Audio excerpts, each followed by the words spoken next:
Bonjour à tous et bienvenue dans cette nouvelle capsule. Donc dans la vidéo de cette semaine, je voudrais parler ici avec vous de 3 récents changements de politique d'Amazon qui se sont produits récemment et qui viennent très bientôt et qui ont provoqué en fait un certain nombre de vendeurs effrayés ou confus ou envisageant même de quitter Amazon pour certains. Et je pense que beaucoup de leurs idées sont juste une pure confusion.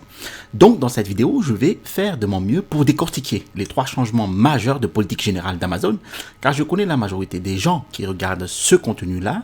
Cette vidéo est plus orientée vers les nouveaux vendeurs. Et si vous allez sur les forums d'Amazon pour le moment, les forums officiels du vendeur Amazon, les nouveaux vendeurs sont dans le désordre. Et vous partirez probablement très confus et avoir peur de démarrer cette entreprise Amazon FBA. Donc, les 3 points que nous allons jeter un œil dans cette vidéo, nous avons le DD+7. Alors, qu'est-ce que cela signifie? Vous allez le découvrir sous peu. Nous avons les changements de réglementation GPSR, donc RSGP en français. Qu'est-ce que cela signifie? Nous allons le voir aussi. Nous avons également des changements de TVA. Tout simplement. Nous allons couvrir donc ces sujets dans cette vidéo, mais je vais aussi faire une synthèse de ces changements car il y a aussi des nouveaux vendeurs qui regarderont cette vidéo particulière sur tous ces problèmes ensemble. Mais avant de démarrer cette vidéo, laissez-moi me présenter. Alors pour les nouvelles personnes sur cette chaîne, bienvenue. Je m'appelle Telimax, je suis un vendeur professionnel sur Amazon et j'enseigne sur cette chaîne en fait les techniques et les stratégies de l'e-commerce qui vont vous permettre de générer des revenus croissants et récurrents avec le business model Amazon FBA et le Private Label. Alors si vous êtes nouveau sur cette chaîne, je vous invite à vous abonner en cliquant sur le bouton s'abonner situé en dessous de cette vidéo pour recevoir les prochaines notifications vidéo. Et je vous promets toujours des contenus de qualité. Je vous ai mis en description de la vidéo ici mon e-book, les 5 étapes pour démarrer un business à succès avec Amazon FBA.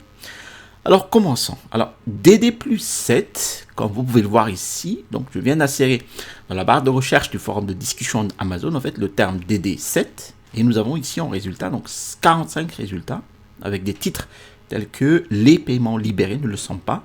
Donc DD+7 est un désastre et détruit de nombreuses petites entreprises. Donc voilà ce que vous pouvez faire.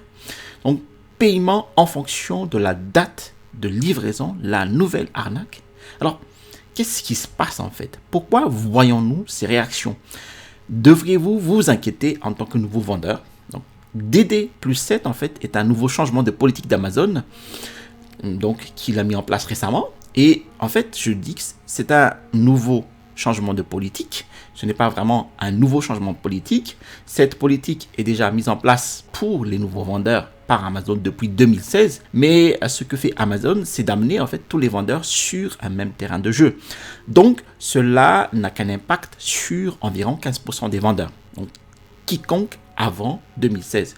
Donc, si vous avez un nouveau compte vendeur Amazon depuis 2016, donc je vends depuis 2017, normalement, cela ne s'applique pas à moi. Ou si vous ouvrez un compte vendeur bientôt, vous n'avez pas à vous en soucier non plus. Et ce qui change, c'est combien de temps en fait il vous faut pour obtenir de l'argent d'Amazon une fois que votre article est livré au client. Donc, je crois que dans le passé, avant 2016, donc toute personne ayant des comptes hérités d'Amazon, une fois que leur article est livré au client, ils pourraient à peu près donc recevoir les fonds le lendemain. Mais depuis 2016, en fait, nous sommes en DD+7, ce qui signifie que vous pouvez recevoir les fonds des ventes 7 jours après la livraison confirmée. Amazon donc prend 7 jours après la livraison jusqu'à ce que l'argent soit disponible pour le décaissement. Donc, si votre article est livré aujourd'hui, en particulier dans 10 jours, car le matin après 7 jours, vous pouvez alors voir le solde de votre compte et vous pouvez soit attendre qu'Amazon procède au décaissement automatiquement toutes les 2 semaines. Vous n'avez pas à attendre 2 semaines et certaines personnes reçoivent leur paiement chaque jour. La seule différence est que vous avez ce retard de 7 jours après la date de livraison du produit, juste au cas où il y aurait des problèmes avec cette commande et qu'un client souhaite en fait un remboursement ou des réclamations au titre de la garantie A à Z, bon, une rétrofacturation ici et quelques métriques qui dépassent le seuil d'Amazon, donc le compte en révision. Donc si le décaissement prend plus de temps, plus de 7 jours, eh bien Amazon pourra toujours identifier avec les vendeurs le souci principal et débloquer la situation assez vite ensemble avec vous. Donc pour moi, je ne vois vraiment pas pourquoi il y a eu une si grande réaction dans les forums d'Amazon. Je pense qu'il y aura bien sûr des vendeurs plus âgés là-bas et ce sera un défi et un changement pour eux. Mais pour la majorité des gens sur le forum Amazon, ce sont des vendeurs raisonnablement nouveaux. Je pense donc que c'est juste une mauvaise communication d'Amazon, que cela s'applique qu'aux personnes avec de vieux comptes, d'accord ? Donc, si vous êtes un nouveau vendeur, ce n'est pas quelque chose dont vous devez vraiment vous inquiéter parce que vous auriez été en ces termes de toute façon. Et avec le business Amazon FBA, vous avez quand même de l'argent en suspens pendant 3 à 4 mois. Vous payez l'usine, il fabrique les marchandises, vous avez une semaine de production de la marchandise en moyenne là-bas, puis votre stock principal passe 6 semaines en moyenne en bateau, puis une semaine ou 2 pour vendre le produit. Donc, après 7 jours en plus de cela, ne serait vraiment pas un gros problème. Et je sais que cela va sembler dédaigneux pour certains des comptes vendeurs plus anciens, mais si vous vendez sur Amazon depuis avant 2016, 9 ans plus tard, si vous considérez qu'un délai de 7 à 15 jours de décaissement sur votre trésorerie va détruire votre entreprise, alors je me demanderai comment votre entreprise est mise en place.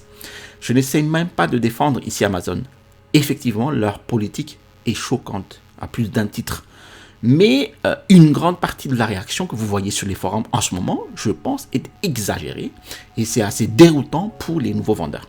Ensuite, vous vendez ou vous comptez vendre des produits non alimentaires sur Amazon dans l'Union européenne? Eh bien, à partir du 13 décembre 2024, un nouveau règlement introduira de nouvelles exigences pour ces produits-là.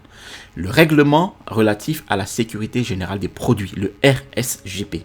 Alors, ce changement majeur pourrait avoir un impact considérable sur la manière dont vous gérez vos produits, vos ventes et du coup votre entreprise si vous n'appliquez pas de manière correcte ces exigences. Alors, pour éviter la désactivation de vos produits ou de vos futurs produits, il est essentiel ici de comprendre l'application de ce nouveau règlement RSGP et de vous mettre en conformité dès à présent. Alors, le règlement relatif à la sécurité générale des produits a en fait été introduit pour renforcer la sécurité des produits mise sur le marché européen.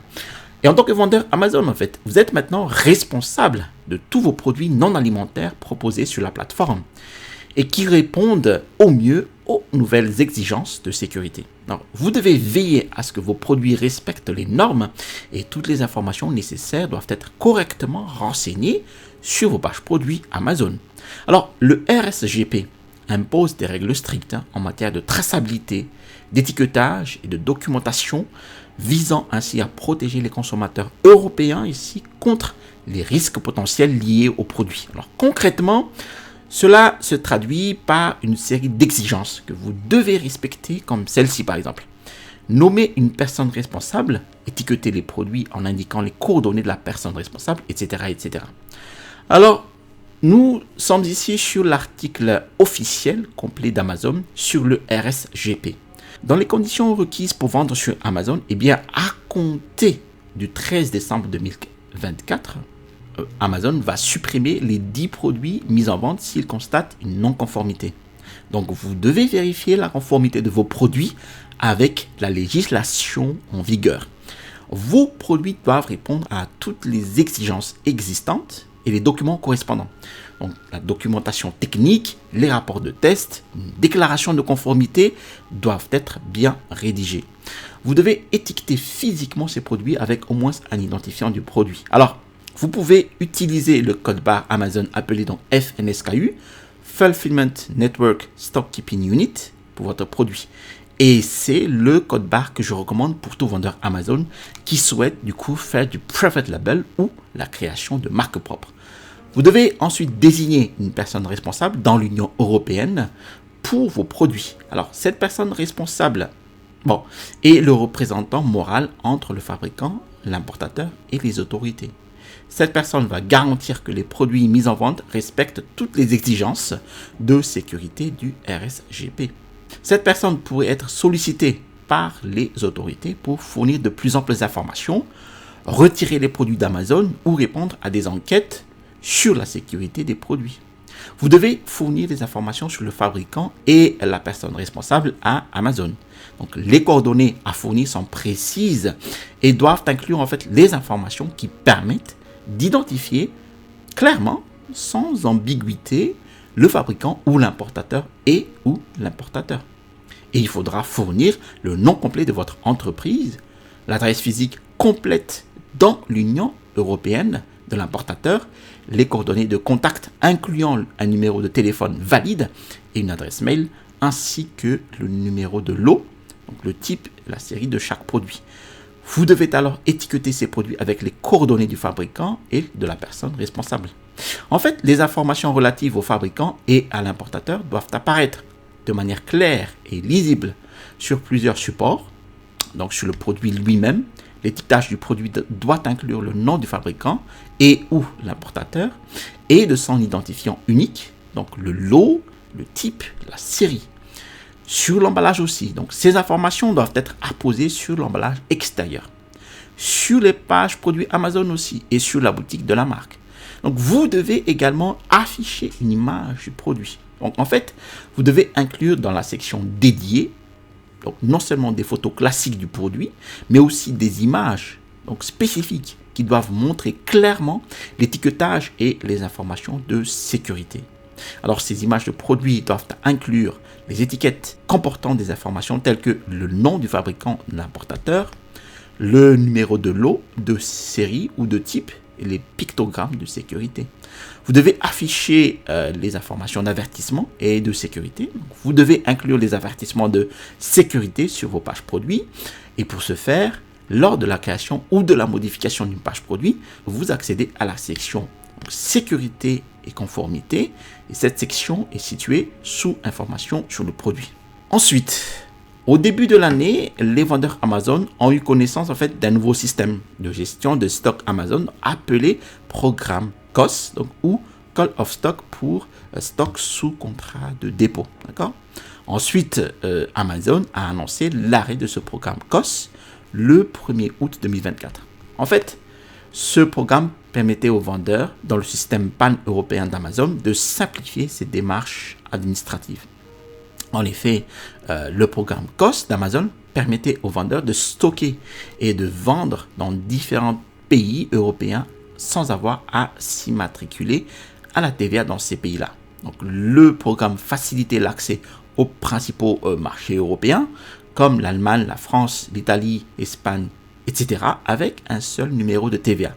Donc, qui va simplifier ainsi la gestion administrative et logistique. Maintenant, quelles sont les conséquences de l'arrêt de ce programme COS pour les vendeurs Amazon ?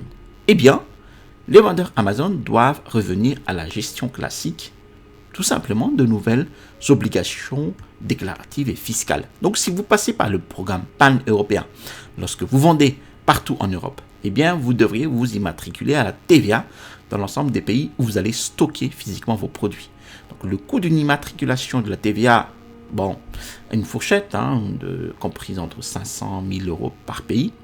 L'immatriculation à la TVA vous oblige à déposer des déclarations de TVA dans l'ensemble des pays où vous détenez un numéro de TVA. Et vous devez déclarer l'ensemble des ventes locales, c'est-à-dire les ventes dans le même pays où votre produit est livré que celui de stockage. Par exemple, vous avez une société basée en France. Vous utilisez le programme pan-européen d'Amazon et vous stockez vos produits en Allemagne. Et donc, dans ce cas-là, vos obligations sont donc de vous immatriculer à la TVA en Allemagne, collecter la TVA allemande sur vos ventes à des clients en Allemagne et procéder à la déclaration de cette TVA allemande aux autorités locales. Merci d'avoir suivi cette vidéo jusqu'à son terme. Si vous avez apprécié cette vidéo, je vous invite à cliquer sur le bouton j'aime. Alors, si vous avez apprécié d'autres vidéos de ma chaîne YouTube, je vous invite à vous abonner en cliquant sur le bouton s'abonner situé en dessous de cette vidéo pour recevoir les notifications des prochaines sorties vidéo. Je vous ai mis aussi en description de la vidéo mon e-book, les 5 étapes pour démarrer un business à succès avec Amazon FBA. Vous allez recevoir dans cet e-book en fait les techniques et les stratégies qui m'ont permis d'installer avec succès ma première boutique Amazon. À l'issue du téléchargement de cet e-book, vous allez recevoir dans votre boîte mail un lien vers ma formation étude de cas d'un produit de niche. Vous allez recevoir ici le bouton pour vous abonner Et à droite de cette vidéo, vous allez recevoir en fait une vidéo sur les coûts éventuels de mise en vente d'un produit sur Amazon en 2025. Allez, à la prochaine vidéo et restez toujours curieux.